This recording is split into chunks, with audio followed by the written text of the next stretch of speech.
Chapter 19. Meeting Clay C. Cooper. I caught up with Mr. Cooper about 4 in the evening. I saw what Mr. Russell had been trying to tell me about the ugly scar. His right cheekbone had been shot off, and the ugly scar on his face had drawn his eyelids so that he could not close his eye. He looked to me like a knife had been doing some carving, too. He looked like the devil himself. I could see why men were afraid of him. I learned later Cooper had been in New Mexico about 28 years. He had killed a man in Texas and fled to Socorro County. He watched his trail, and in those days a man who watched his own trail was in serious trouble. We rode along together, and he bantered me for a race. I matched one for $50 to be run next day, knowing full well I would lose, for my horse was in no condition to run. I had ridden him for miles without rest. Besides, he wasn't even a racehorse. I wanted to get acquainted the quickest way possible. The little town was alive that night. There were cowboys there and Mexicans from all parts of the country. A big dance was staged that same night. The corn juice was flowing freely and the tongues were loosened. The gambling dens were lively places, and I had nothing to do but look and listen. I found out that night that my presence in that county had been looked upon as a bad token for the rustlers. I learned 2 other important things that cold February night.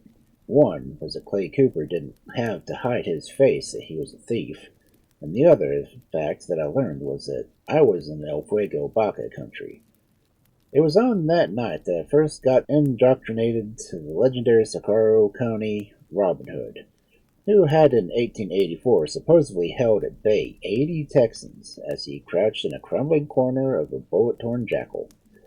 Cooper had boasted of his friendship with Baca. El Fuego Baca should go down in history for the gunslinger he really was. The only difference between Billy the Kid and Baca was Baca hid behind the badge of authority. You can bet your last buck that Baca didn't know his friend Clay Cooper was a native Texan. No one knew it until his death. Baca had a motto: "If you're a Texan, stay out of my territory." Cooper may have been ugly as sin, but he was no fool. That night, Baca holed up in that shack in Lower Frisco. He was credited with having killed 4 cowboys while defending himself against the 80 Texans. They were after him for killing of a man named Jim Jaron. Baca had come to the little town to campaign for sheriff of the county. He attempted to win a name for himself by trying to arrest a Texas cowboy named McCarthy, who was drunk and shooting up the town. The local justice of the peace refused to act out of fear, so Baca announced he would take the Texans to Socorro for trial. Gathering in force, the Texans demanded Baca release the cowboy. McCarthy was tried in a local court, fined $5, and let go. But the affair was not over. The Texans had been insulted. Baca then fled to a nearby shed in Lower Frisco. It turned out to be a 36-hour battle, and reportedly around 4,000 bullet holes were later found in the shack. A broom handle had over 9 bullet holes in it. Maybe the facts have grown with the telling, but Baca lived only because the shack had a dirt floor which was dug out about 2 feet below the ground. Thus, he was able to lie flat and catch no stray bullets. He finally surrendered after being promised a fair trial in Socorro. He went scot-free for killing the cowboy, but that night earned a reputation that continues to be exploited even today. The night before this fight, Baca had shot a man named Parham right off his horse with no questions asked. After he was elected sheriff of Socorro, he made no pretenses about the fact that he would shoot any outlaw in sight if he had a warrant in his office for their arrest. He gained a reputation down through the years as being indestructible. A movie was made entitled The 9 Lives of El Fuego Baca. At one time or another, Baca had held nearly every office to be had in Socorro County, including school superintendent. When the Socorro County courthouse was built in 1884, Baca was the first prisoner held. Though he was tried for 2 murders, he was acquitted by both times. Due to disturbed conditions along the Mexican border, the state of New Mexico in 1918 re-established a mounted police force. During that year, the police performed very valuable services to the state. The next morning I saw the vicious-looking black horse penned to be ridden. This horse had been ridden by most of the blockbusters in the county, and not many of them had ever kept their seats after the third skyrocketing jump. I entered the bronc contest and asked if that I be given the black horse to ride rather than draw by numbers as others was doing. The judge would not let me, but allowed me to change numbers with the man who drew the black horse. The fellow who drew the black beauty was more than willing to change. I knew if I could set the critter, it would win the friendship and respect of the cowboys and ranchers alike. If he threw me, I would get a big horse laugh out of them, so either way, I'd be a winner. As soon as I got my saddle set and cinched tight, I stepped into my saddle and told the snubber to let go, and away we went for sure. That critter bucked and balked with me all his might, and tossed my hat in the air as high as I could to drew more than 45 automatics and 2 holes in it before it got low enough to be dangerous. I slipped my gun back into the scabbard under my arm and thumbed the black of the neck and spurred him everywhere I could reach until he tired of trying to shed his pack. Then I got off and won some cheers for myself. Someone had picked up my hat and hung it on the post where all could see the bullet holes in it. I'd ruined a good hat for the show, but I had shown Cooper my skill with a gun. I kept my business to myself. McBride had warned me about the 2 inspectors who had been sent to that area and had apparently met with foul play, for they were never found. After riding came the goat roping, and I got second place. At the turkey show, I got a big gobbler and 1 hen, which I gave away to families. I ran in the horse race and lost $50. Things happened to me in New Mexico which changed my entire life. The next morning, I left for the Jewett Ranger Station. I camped on the trail that night and continued on my way the next day. After I got back to the station, I rode around the area for several days getting acquainted. I was able to buy the Carajo Ranch and join in the station, so I decided that the little cabin I would move Ethel and my boys into. I wrote to her and I would be home soon to bring her and the babies to New Mexico. I thought all would be delighted. They were beautiful, clear streams, tall mountains, pretty valleys covered in rich green spur-high grass, and lofty yellow pines. I loved the canyon walls of granite rock and the large boulders of the oak and the aspen along the stream beds. I loved the pine and juniper and cedars along the foothills and wild roses blooming in their different colors. Wild strawberries in the spring made me want my family to move soon with me. Upon hearing the wild turkey gobbling in early spring, I longed for times past which would just never return. I remember now one winter scene I shall never forget. One night in February 1918, it snowed all night with scarcely a breath of air. All the trees were groaning and bending with their load of snow by next morning. The ground beneath the pines, covered in golden pine needles, was dry and as clear of snow as it were there were no snow in sight. And all upon the ground where the trees had not caught snow, it was at least 10 inches deep. The sun was shining bright and clear, and I wondered if heaven itself could be any prettier. And there was one spring scene ever so beautiful. One evening, as I was riding upon Fox Mountain, it had been raining, and the clouds had drifted away, and the sun was bright, and the raindrops sparkled upon the grass and the trees. The clouds drifted below over the valley and made the most beautiful scenes that man has ever been permitted to view. It made me think of Christ on Mount Transfiguration as he walked with Moses. Anyway, it was in May of 1917 that I went back to Texas for Ethel and my family. My wife and the children rode in a buggy, while I drove 4 mules and 2 loaded wagons. A hired man drove 4 mules in the wagon.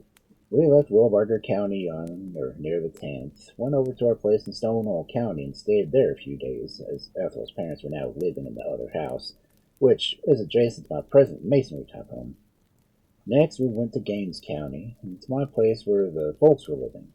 They had been looking after things for me. I had 4 sections of school land and 4 sections of land leased in all one block, and 2 water wells and 1 windmill. I had a horse pasture near the house there. My family consisted now of 2 brothers and 7 sisters. On our way to Socorro, Ethel and the children kept in between my wagons and the other wagons. She was a good teamster, too. We went through Roswell and went due west from there when we hit the Hondo River and almost to the head of it. We went through Carrizo Springs, and from there to San Antonio on the Rio Grande River, south of Socorro, then to Magdalena. From Magdalena, we went almost due west to Horse Springs, and then on west to the ranger station. It was a long, hard trip, but the teams held up good because I fed them plenty and gave them rest. My boys enjoyed the trip, but Ethel was hardly up to it. I'd used one wagon to haul oats. I started with 150 bushels of oats, and the country was all open from Lubbock, so on the rush. And I had two saddle horses that followed most of the way. It was 10 at night when we reached our new home. Though Mrs. Crayhill and Mrs. Russell were good neighbors to us, Ethel never liked New Mexico. She had never been away from her parents and grieved for them. She began to hear strange stories about horse thieves and rustlers, and she became uneasy for me. She would cry for me not to get killed and leave her in that God-forsaken country. Help was hard to get, and it was 10 miles to the nearest post office and store, and she didn't like the fact that there was no church or school nearby. Shortly after Ethel arrived, some Mexican boys found the body of the cattle inspector lying face down, and his two horses were on the NH ranch. Boogerface claimed that he had loaned the man the money on them and was holding them for their pasture as they went around his range. Frank Fowler's body was soon found near Salt Lake. He had been shot in the back. No one ever knew by whom. Most all of the killings were either unreported or quickly forgotten. Once when Mrs. Cooper paid my wife a visit, she told her about the many killings that went on in the area. When I returned, Ethel had boarded up the windows and locked the doors. I had my own little bunch of cattle to watch, but the rustlers were busy too. I'd been watching a herd of cattle being moved towards Magdalena. I knew a lot of the burnt brands that had been changed from one brand to another, or added to. After these cattle had been shipped, I took the train to find out who was handling them on the other end of the line. I knew men working our range and had associates somewhere else who were handling the stolen cattle at market. I intended to find out who they were. I followed the shipment of 7 cars of cattle to Kansas City, and with an old eye-eyed Callahan and another yard inspector, I took the description of the brands and number of the cattle in the bunch, also where they were from stock pens in Kansas City. I had Callahan and his partner on the lookout for more cattle from that part of the country. When I got home, my wife was panic-stricken. One day while she and the boys were sitting in the yard under a pine tree, a bullet from a rifle hit the tree not 3 feet from where they were. Several more shots were fired at them, lodging in trees nearby. She saw Cooper and one of his men on a hill about 300 yards from the house. I had about 12 horses at the time. Cooper, she felt for sure, had fired the shots. Then the 2 men went into my horse corral and looked over my herd. Ethel was ill, and New Mexico wasn't helping the situation. I concerned myself over her health. She would cry at night and begged me to take her home. I asked her repeatedly just to wait a little longer. If I had known what was in store, I would have taken my wife and children back to Texas, and the Russells had been hanged. The cattle association had a reward up for the thieves, and I needed money. I confronted Boogerface about the matter, and his grown son took up the argument, telling me all that he would do to me. He told me to lay my guns aside. I did, and soon found out I'd overmatched myself once again. He outweighed me 40 pounds, and knew how to use his hard fists better than I did. He was just as quick and as active as I was. After we had fought for about 30 minutes, I clinched, and to the ground we went, rolling, kicking, and knocking with all we had. Finally, I caught his right thumb with my teeth, and I did my best to bite it off. One of his friends choked me loose like I was a mad bulldog, and then held me while he sat before me, cursing and yelling what all he could do to me for biting him. I surged and pulled until I got close enough to him to kick him, and I kicked him. I hit him in the mouth. I felt I wanted to kill him right in the spot. I had loosened 2 teeth and split his upper lip and one end of his nose up between his eyes. He lay limp, as if I had killed him. Fell holding me and let me go. He yelled, "You sure as shooting are a fighting rooster?" I grabbed my men, and 2 men carried Bruce Cooper off, and I went home to a little sympathy from Ethel. But she wouldn't speak to me for days. She said, "You get killed and leave me here with these babies to bring up alone. They'll get us after you're gone." I tried to console her, but she wouldn't have it. I had a black eye for 2 weeks and carried bruises for some time. I hired an old one-legged man, Ben Sells. who was a trapper, to cook, garden, and help see after the boys. I also hired a Mexican to help me with the stock. Old Vance, he used to cook for some of the Forest Service bunch north of Jewett Station. One night, a boundary survey crew, Mr. Russell included, were sitting around a campfire when the old man got up and started around the fire. He stumbled a bit and said, "I'd be careful. I'm liable to fall and step on my head directly. I can't get up." It wasn't long after my fight with Bruce Cooper that Juan Correjo, my neighbor, and the forest ranger came by my house early. He got me up and told me he wanted me to go with him to the NH ranch and get back some oats he believed the Coopers had stolen from the ranger station. "This is not the first time oats and feed have come up missing at the station, and now I think I know who's doing it. I was out late last night going over various places around Horse Springs and Magnus, taking grazing applications from permittees, and last night I came in late and found a permittee still waiting for me. He was riding horseback, and since it was so late, he asked if I might stay the night. His name was Leroy Castell, and he waited for me to take his grazing application for a sheep he had been running in the forest. He went out to feed the horses and found that sacks of grain were missing. It was so dark we couldn't see anyone about, but the lock on the barn had been broken. Juan, we'll need a search warrant to go out there. The nearest justice of the peace is half a day's ride from here." "Then I'll go without a warrant," Juan declared. "I'll go with you then. You may get more than you can handle." After we ate, we hit the trail of grain right to the Cooper Ranch. We had stolen about 300 pounds. When we reached the ranch, we found Boogerface and his boys at the corral gates. They asked us haughtily what we wanted, and using a few of their usual bad words. One said, "Mr. Cooper, we need that grain for our horses, and we'd appreciate it if you would return it." He got his answer. "Young man, I don't know what you're talking about. I ain't got your grain." "Mr. Cooper, the proof is right there," one said, pointing to the tracks we'd followed. "That trail," he continued, "leads right to your corral. The grain is in your barn right now, and that feed belongs to the government, and you'd better return it or we take a severe action against you." One's tone was adamant.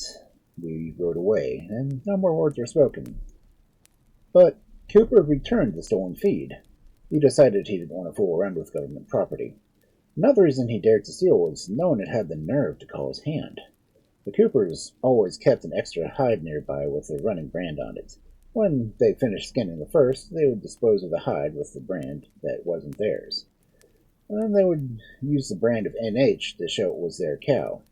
That way, no one can prove anything on them.